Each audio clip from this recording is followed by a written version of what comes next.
Hello students, अब हम बात करने वाले हैं वायु प्रदूषण के प्रभाव के बारे में। लेक्चर्स की इस यानी वायु प्रदूषण पर बनाई गई लेक्चर्स की इस सीरीज़ में अभी तक हम वायु प्रदूषण क्या होता है, कितने प्रकार का होता है, उनके सोर्स क्या क्या हैं और डिफरेंट प्रकार के जो केमिकल कंपाउंड्स हैं वो किस तरीके से वायु प्रदूषक के रूप में काम कर सकते हैं, उनके बारे में हम ऑलरेडी बात कर चुके हैं। लेक्चर की इस सीरीज़ के अंदर हम वायु प्रदूषण के प्रभावों के बारे में बात करेंगे। वायु प्रदूषण जो है वो 4 तरह से हमें प्रभावित करता है, डायरेक्टली और इनडायरेक्टली।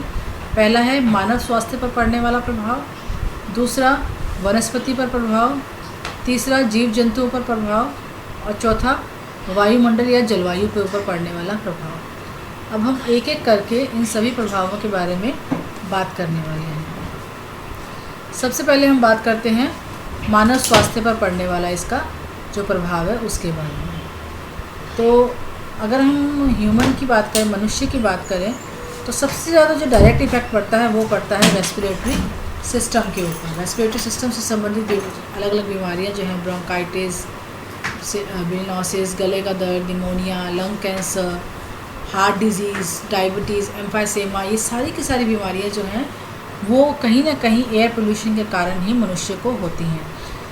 और सही तरीके से मनुष्य को हीमोग्लोबिन में ऑक्सीजन की कैरिंग कैपेसिटी ख़त्म हो जाती है, या फिर किसी भी तरीके से ये कार्सिनोजेनिक मटेरियल जो होते हैं, जो हवा में घुले हुए रासायनिक पदार्थ होते हैं, शरीर में प्रवेश करके कैंसर का भी कारण बनते हैं। इसके अलावा यकृत और आहार नली और मस्तिष्क से संबंधित विकार भी हो सकते हैं, हड्डियाँ भी गल सकती हैं। तो ये डिपेंड करता है कि किस तरह के पॉल्यूटेंट या केमिकल पॉल्यूटेंट की हम बात कर रहे हैं। जैसे कि हम अलग अलग टाइप के पॉल्यूटेंट्स की बात कर चुके हैं।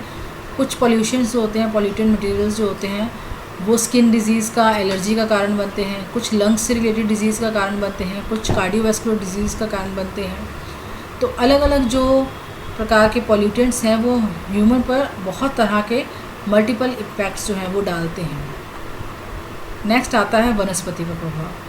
वनस्पति पर जो प्रभाव है वो भी कई तरीके से होता है। जैसे सबसे पहले हम बात करते हैं अम्लीय वर्षा के बारे में। हम जानते हैं कि ईंधन को जलाने से, खनिज ईंधन को जलाने से जो है वो सल्फ़र और नाइट्रोजन के ऑक्साइड्स की फॉर्मेशन होती है। और सल्फ़र और नाइट्रोजन के जो ऑक्साइड्स होते हैं ये पानी में उपस्थित जलवाष्प के साथ मिलकर एसिड रेन का कारण बनते हैं, यानी सल्फ्यूरिक एसिड और नाइट्रिक एसिड की फॉर्मेशन बनती है।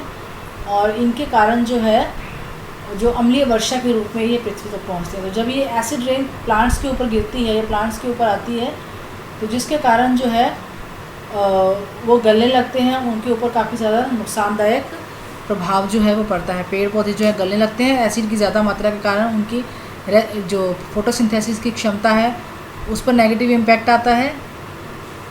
और पौधों को इसके अलावा अगर कोहरे की मात्रा ज़्यादा है तो कोहरे की ज़्यादा मात्रा से प्रकाश संश्लेषण की जो दर है वो बहुत ज़्यादा प्रभावित होती है। जो पौधे धूम्र कोहरे वाले यानी फोटो केमिकल स्मोक वाले क्षेत्र में पनपते हैं उनका विकास भी कम होता है। क्यों? क्योंकि एक तो बहुत ज़्यादा ओजोन की मात्रा होती है, दूसरा प्रकाश की मात्रा कम होती है और नाइट्रोजन के ऑक्साइड्स की सबकी प्रेजेंस की वजह से जो पत्तियां हैं वो विकृत हो जाती हैं और सफ़ेद होकर गिरने लगती हैं। ख़ास तौर पे जो क्या बोलना चाहिए, जो सौंदर्यवर्धक फूल या पौधे होते हैं वो काफ़ी ज़्यादा संवेदनशील होते हैं वायु प्रदूषण को लेकर। तो उनके जो फूल हैं वो रंगहीन से हो जाते हैं या बदरंग हो जाते हैं, और पत्तियां जो है वो सल्फ़र डाइऑक्साइड की प्रेजेंस में या तो रंगहीन हो जाती हैं या काली पड़कर नष्ट होने लगती हैं। इसके अलावा प्लांट्स जो है वो पूरी तरीके से मैच्योर नहीं हो पाते हैं, यानी उनका जो सेक्सुअल उनके जो कंपोनेंट्स हैं, फूल फल हैं, वो ढंग से विकसित नहीं हो पाते हैं। और इसके अलावा जो नाइट्रोजन के ऑक्साइड्स हैं, सल्फ़र के ऑक्साइड्स हैं, उनकी प्रेजेंस में फ़ोटोसिंथेसिस भी ठीक से नहीं होता है और प्लांट्स जो है वो ठीक से ग्रो नहीं कर पाते हैं और जल्दी से मुरझाकर मर भी सकते हैं। एनिमल्स जो हैं चारे के साथ जब बहुत ज़्यादा मात्रा में या फिर डायरेक्टली इनडायरेक्टली बहुत ज़्यादा मात्रा के अंदर जब वो केमिकल्स उनकी बॉडी के अंदर पहुंचते हैं तो उनकी हड्डियां गलने लगती हैं, दांतों में फ्लोरोसिस हो जाता है। ज़्यादा मात्रा में प्रदूषक पदार्थों का या प्रदूषक पदार्थों की वायुमंडल में उपस्थिति के कारण जो मधुमक्खियाँ, शलभ वगैरह हैं, यानी जो तितलियाँ और मधुमक्खियाँ, ये छोटे इंसेक्ट्स होते हैं, वो भी मर सकते हैं उनकी ज़्यादा मात्रा के कारण। और पक्षियों पर भी इनका काफ़ी विपरीत प्रभाव देखने को मिलता है कि जिस एरिया के अंदर वायु प्रदूषण की मात्रा बहुत ज़्यादा होती है वहाँ पे जो छोटे इंसेक्ट और पक्षी होते हैं वो भी या तो उस स्थान को छोड़ के चले जाते हैं या उनकी मृत्यु हो जाती है। नेक्स्ट हम बात करेंगे कि वायुमंडल पर और जलवायु के ऊपर इसका प्रभाव। तो इस प्रभाव को हम इस प्रकार से समझ सकते हैं कि सबसे पहले तो ओजोन परत पर प्रभाव। ओजोन परत हम पहले ही बात कर चुके हैं कि ओजोन जो परत है वो एक ढाल की तरह है हमारे इकोसिस्टम के अंदर, जो कि हमें प्रोटेक्ट करती है सूरज से आने वाली हानिकारक विकिरणों से।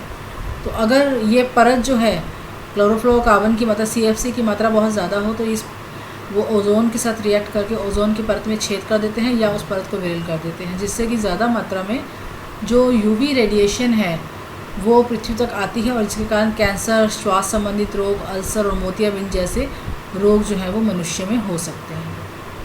दूसरा आता है ग्रीन हाउस इफेक्ट। ज़्यादा मात्रा में कार्बन डाइऑक्साइड या बाकी गैसेस की उपस्थिति के कारण ग्रीन हाउस इफेक्ट जनरेट होता है, जिसके कारण तापमान में वृद्धि होती है।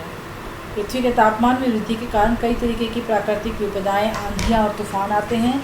समुद्र तल की ऊंचाई बढ़ जाती है, यानी समुद्र का जो जल स्तर होता है वो बढ़ जाता है, जिससे कि तटीय जो इलाके हैं वो डूब जाते हैं या तटीय इलाकों में जो घर या जो भी ज़मीन होती है वो पानी के अंदर डूब जाती है। फिर जो एक्वाटिक इकोसिस्टम होता है वो भी बहुत ज़्यादा डिस्टर्ब होता है इसकी वजह से, ग्रीन हाउस इफेक्ट की वजह से, क्योंकि पानी का टेम्परेचर बढ़ जाता है और बढ़े हुए टेम्परेचर को जो जलीय जीव है वो बर्दाश्त नहीं कर पाते। बारिश का जो साइकिल है वो भी चेंज हो जाता है, बारिश की मात्रा कम हो जाती है ज़्यादा गर्मी बढ़ने से, जिसके कारण कि बारिश की कमी होने से, अकाल पड़ने से ज़मीन बंजर हो जाती है, रेगिस्तान बढ़ते हैं और खेत या फिर एग्रीकल्चर लैंड या फिर जो फॉरेस्ट है उनकी मात्रा लगातार कम होती रहती है और ऐसा होने से जो खाद्यान्न है उसकी भी कमी हो सकती है। नेक्स्ट आता है मौसम पे प्रभाव। मौसम पे बादलों में, तापमान पे और वर्षा पे प्रभाव पड़ता है। बादलों की मात्रा, उनका जो साइकिल होता है वो डिस्टर्ब होता है। वर्षा की मात्रा और उसकी इंटेंसिटी, उसकी ड्यूरेशन और टाइमिंग जो है वो भी नेगेटिवली इम्पैक्ट होती है। कोयले के गुंबद बन जाते हैं, जैसे हमने फोटोकेमिकल स्मोक की बात की कि स्मोक और फोग दोनों मिलकर स्मोक का फॉर्मेशन करते हैं, यानी धुआं और धुंध दोनों मिलकर स्मोक बनाते हैं और ये धुंध जो होता है वो यातायात को बाधित करता है और सांस लेने में भी कठिनाई पैदा करता है। इसके अलावा तेज़ आंधियाँ चलती हैं जो मौसम को प्रभावित कर सकती हैं। विजिबिलिटी जो होती है फोटोकेमिकल स्मोक के कारण बहुत ज़्यादा कम हो जाती है। नेक्स्ट आता है कि अम्ल वर्षा के प्रभाव। अम्ल वर्षा किस तरीके से प्रभाव करती है कि ये बेसिकली जो जीवाश्म ईंधन होता है उसको जलाने से एसिड रेन बनती है, जिसके कारण एक अजीब तरह की गंध आती है। एनवायरनमेंट में ज़्यादा एसिड प्रेजेंट होने की वजह से एक अजीब तरह की पिक्यूलियर स्मेल आती है। आँखों में और शरीर पर एसिड रेन के गिरने से जलन पैदा होती है। त्वचा संबंधी रोग, अस्थमा, कैंसर हो सकता है। जिस जगह पर एसिड रेन होती है वहाँ पे मिट्टी जो होती है वो बंजर हो जाती है, ज़मीन बंजर हो जाती है, खेती के लायक नहीं रहती और एसिड रेन के कारण ही जो नदियाँ और तालाब हैं उनका पानी विषैला हो जाता है। एसिड रेन का एक और बहुत ही मेन इम्पॉर्टेंट इफ़ेक्ट पड़ता है, वो पड़ता है ऐतिहासिक इमारतों पर। इमारतें जो हैं वो एसिड वाले पानी की ज़्यादा उपस्थिति के कारण इमारतों का क्षरण होने लगता है, जिसका सबसे अच्छा एग्जांपल है ताजमहल। ताजमहल के पास मथुरा में जो रिफाइनरी थी उसके कारण ज़्यादा मात्रा में सल्फ़र और नाइट्रोजन के ऑक्साइड्स रिलीज़ होते थे, जिसके कारण एसिड रेन उस एरिया में काफ़ी बढ़ गई थी और इस एसिड रेन के कारण ताजमहल का जो संगमरमर था उसका क्षरण होना शुरू हो गया था। तो एनवायरमेंटलिस्ट के प्रोटेस्ट के बाद मथुरा से जो रिफाइनरी थी उसको बंद करने के कदम उठाए गए या उसको शिफ्ट किया गया वहाँ से, ताकि इमारतों का क्षरण होने से रोका जा सके। क्योंकि जब एसिड युक्त पानी इमारतों में पड़ता है तो इमारतें जो हैं वो नष्ट हो सकती हैं या उनके जो आर्किटेक्चर है उसके ऊपर नेगेटिव इम्पैक्ट पड़ता है। तो ये थे मनुष्य पर, वनस्पति पर, जंतुओं पर और वायुमंडल पर और जलवायु पर होने वाले एयर पोल्यूशन के नेगेटिव इम्पैक्ट्स के बारे में।